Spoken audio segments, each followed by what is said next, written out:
Colégio Novo Horizonte, turma 9º ano. Vamos trabalhar a questão do materialismo histórico hoje.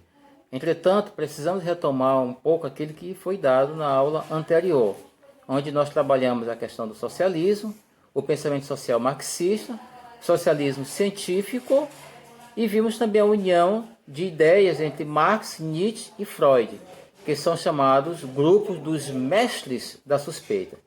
Nietzsche e Freud criticam o modelo de moralidade de homem e Marx ataca o nosso modelo de sociedade. Por que ele ataca? Porque esse modelo de sociedade que nós temos hoje é um modelo onde nós temos a propriedade privada e a exploração do trabalho. E aí, então, teríamos a teoria marxista. Qual é a mecânica que move esses conceitos do pensamento de Marx? É a filosofia de Hegel. Alguns economistas, também ingleses, e também alguns teóricos da política francesa. Então é isso aí que vai mover toda a teoria marxista. O ponto de partida aqui seria a dialética hegeliana, a dialética de Hegel. Como é que ele vai explicar isso? Primeiro, a ideia de movimento. Quando se fala de ideia de movimento, nós temos o quê? Primeiro, a natureza, a vida e o mundo. A junção da natureza, da vida e do mundo, nós vamos chamar isso de processos dinâmicos. De onde vem essa lógica de Marx? Do pensamento de Heráclito de Éfeso. E aí como é que a gente vai fazer isso aqui? A partir da decomposição do movimento segundo a história. Nessa decomposição do movimento segundo a história, nós temos aqui 3 dimensões.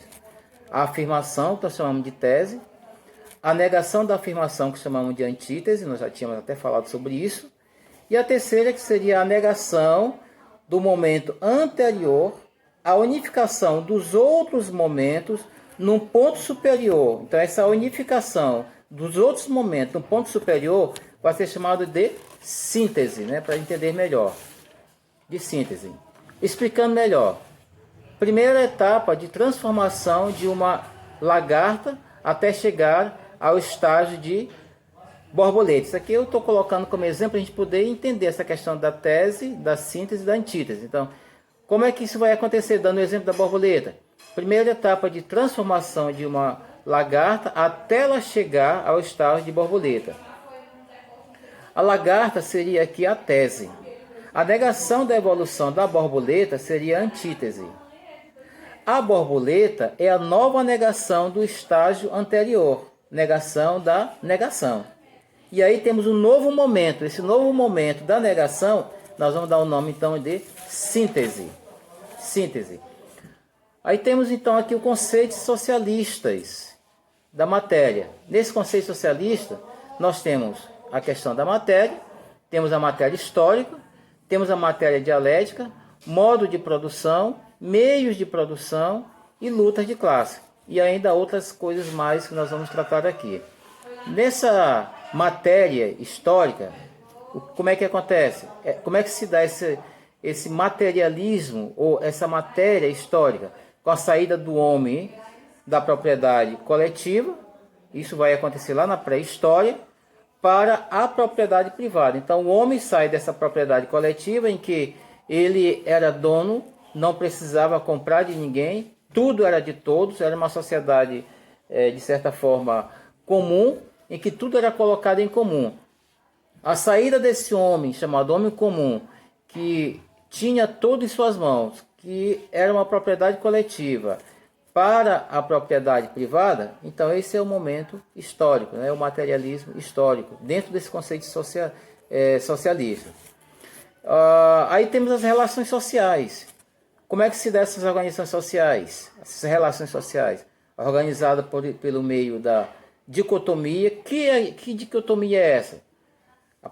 Os proprietários e não proprietários, ou seja, há um questionamento do comportamento daqueles que são proprietários, dos grandes donos de propriedade, né, de terra sobretudo, e aqueles que não são proprietários. Aqueles que não são proprietários, na verdade, são os trabalhadores.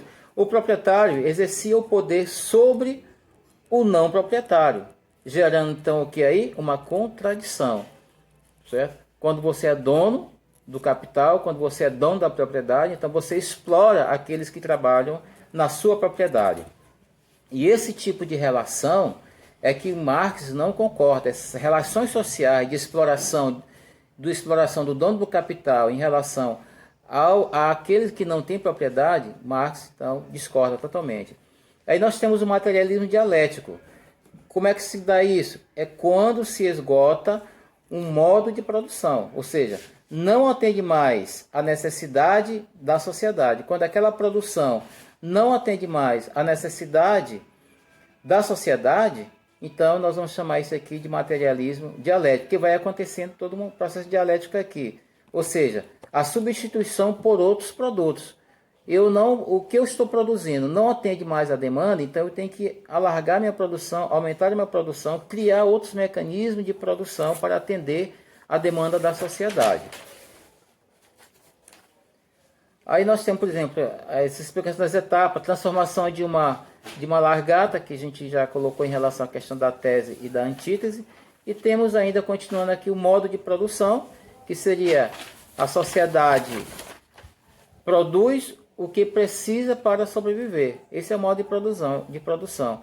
Eu produzo aquilo que eu necessito para o meu alimento. Eu não tenho interesse em produzir outra coisa a não ser aquilo que seja para o meu sustento.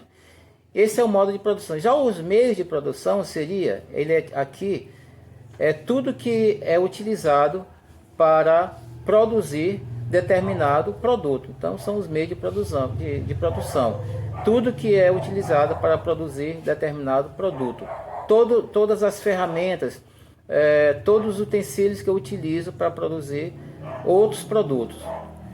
Por último, aqui nós temos a luta de classe, ainda dando continuidade, que é o esgotamento do sistema capitalista por meio das lutas de classe. É claro que a gente tem aqui um pensamento utópico, né? Infelizmente, né? Essa luta de classe é a junção de todos os trabalhadores que, contra o sistema capitalista, vão buscar ali garantir seus espaços e seus direitos, né? Nós temos aqui, por exemplo, dessa luta de classe, a luta contra o feudalismo, o sistema feudal. Nessa luta aqui contra o sistema feudal, surge aqui então a burguesia, que eram comerciantes que não aceitavam mais pagar impostos dos feudos. Então eles começam a se organizar e vai tendo toda essa luta de classe aqui. Assim também, quando a burguesia francesa, cansada dos altos tributos da monarquia, promoveu a revolução. Então, não suportando mais pagar por aquilo que não era seu, então a única saída de fazer com que esse sistema viesse a não causar mais prejuízo foi justamente aqui esta burguesia se organizar para então iniciar uma grande revolução. E aí nós temos a mais-valia. Quando se fala de mais-valia, seria o quê? O mais-valor. Mais-valia, a mesma coisa do mais-valor. É aquilo que é excedente, produzido pelo trabalhador, que não é passado para ele. Ou seja, o trabalhador produz, mas não recebe parte dessa produção. Essa mais-valia nós convencionamos hoje em chamada de lucro, né? É o lucro. O patrão tem lucro por excesso de produção, mas nós não temos, o trabalhador não tem, de certa forma, parte nesse lucro, infelizmente. Ficando com apenas aqui com os donos do capital, os donos do meio de produção. Aí nós temos aqui a burguesia industrial, né? Diferente daquela burguesia que é a burguesia dos comerciantes, a união dos comerciantes. Aqui nós já temos um outro tipo de burguesia, que é a burguesia industrial, que detém os lucros nas mãos. Em contrapartida, o trabalhador que produz em excesso, ele não é dividido com ele esse lucro. Temos então aí a força de trabalho, a classe operária, que chamamos de força de trabalho aqui, é essa união da classe operária. Os trabalhadores começam a se organizar contra o sistema. E aí, do outro lado, a ideologia, que é um conjunto de ideias. Esses conjuntos de ideias predominam em uma sociedade a partir dos modelos criados pela classe dominante. Então, a classe dominante cria um tipo de modelo de sociedade e aí os subalternos têm que aceitar esta ideologia, porque é uma ideologia que beneficia somente a classe dominante e não os menos favorecidos. O que é ruim de tudo isso é a questão da alienação. que é essa alienação? É reprodução das ideias das classes dominantes. Os alienados, eles aplaudem os dominadores, eles acham que os dominadores estão corretíssimos no seu posicionamento. É o que nós estamos vivendo agora, nesse momento político, em que muita gente aplaude o presidente da República, Bolsonaro, Jair Messias Bolsonaro, achando que as ideias dele são excelentes, mas na verdade seus ideais, seu pensamento é totalmente contra as organizações trabalhistas, é contra o trabalhador, beneficia somente a classe da elite, e aí aumenta a exploração dos donos do capital em relação aos pequenos trabalhadores. E a consciência de classe. No modo de produção capitalista, há duas classes. A classe dos donos do meio de produção, dos meios de produção, e a força do trabalho.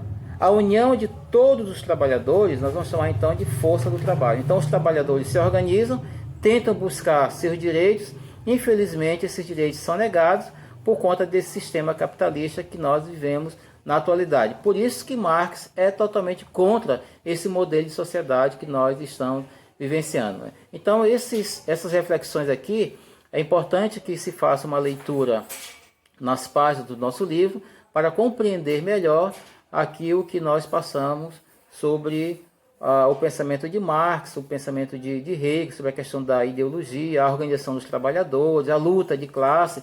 Então essa compreensão ela vai ficar um pouco mais amadurecida a partir da leitura do material.